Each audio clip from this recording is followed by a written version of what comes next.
Hello everyone, in this video I will tell you how to create a bar chart using Python in Excel. Okay, I hope you have this Python preview version in your Excel. If you have this one, then only you can do. It's an easy method where we can create multiple charts in Excel, okay, using Python code. So for now I'll go to editor. Here I'll insert one Python statement, which is df equal to, I'll select all these things, Excel. Here I'll take sales underscore db headers equal to, okay, hit control enter. So it is not coming. We have to give in double quotes, then it will come. Okay, so we will preview this one once. Yes, okay, the data has been loaded to Python. Now I will take one more cell. Sorry, it's gone. Take sales db headers equal to true. Okay, this is done. Select this cell. I'll insert one more Python. So here what we wanted to show is we have to show this location wise sales. So for that I'll take sales as a variable to df.groupby. Okay, in this I will do location. Okay, and my sales, this we have to do sum. Yeah, let's see now how it will come. LOCAGIY location, we are getting key error. But before that we will do this df.columns. We'll print this one and we'll check like what exactly it is coming. So it is coming index as the first one. This one it is taking as index. I think we have to do, or else we can do something like this. We'll remove this one and we'll also remove this one. Okay, here only what we can do is equal to, we'll take this one and hit enter.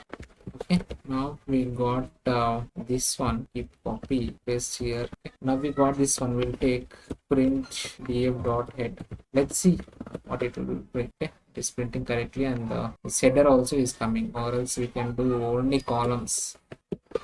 Okay, the columns is correct only and data type is object. This is correctly printed. Now we will see this one. Okay, and now this has been loaded correctly. We see the Excel value, then we got the location wise sales here. Right now what we have to do, we have to insert a bar graph, bar chart. For that I'll take x equal to, I'm taking x as a variable. For this I'll take list of sales.index. Okay, so what it will do exactly I'll show you. See, I got this list 1 2 3 4 5, which is 0 to 4, correct? Now we have to do bar equal to np dot, we'll take arange, take length of x. What it will print is, it will give the numbers. What I have told you, that 0 to 4, that numbers we will get. So this one we will take it as x value. Okay, so this one we will take it as x value. Now we will see plt dot bar, we will take bar and sales dot values. If we print this one, check. See, now we've got these x values, which is 0 1 2 3 4, which are the names of this location, and we got the sales also. Right now what we can do is, we can do plt.bar, sorry, plt.xticks. So these are the x ticks. So for that we will give the bar length and we will replace it with index.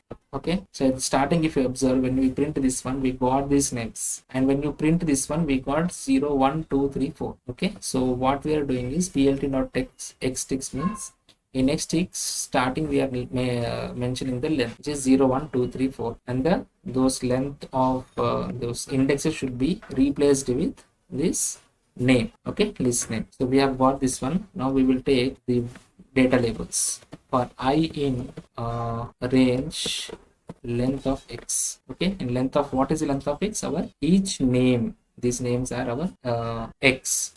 Okay, if you print this one, what we'll get the each name, like location name. So we are taking the length of it. Okay, so here what we can do is plt.text, which is a data label. Here it will ask for x, x position, y position, and the string. Okay, first we have to mention the x position, which is bar of I.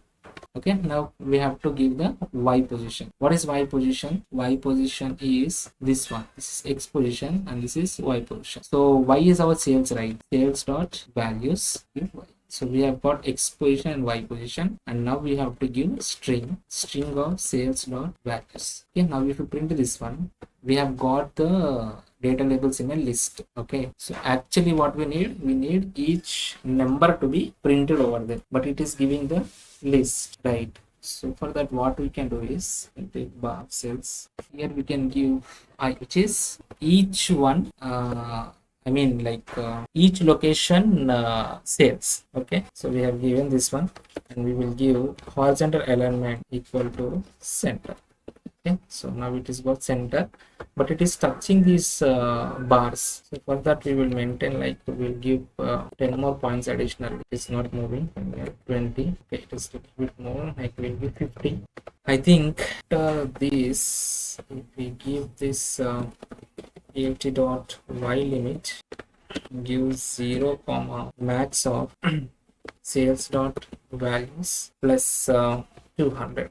Give like this, sales dot 500 plus, so I'll give 10,000. Now we will give this value as 100. See, it is it has moved up a little bit. I think we'll give here 500 so that it will move a little bit above, and we will make wage equal to, we can do this one.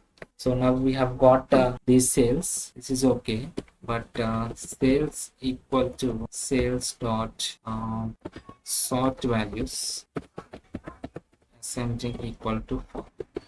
So now it will come in a descending order. This is done, and now we have got plg dot x label location, plg dot y label is sales, and also we have got plg dot title. This title, sales by application. This is also done. Now we have to make sure that is fit tight layout.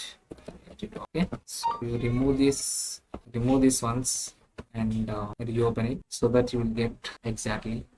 And if you wanted to change bar color, so color equal to orange something, so like this we can create a bar chart in Python.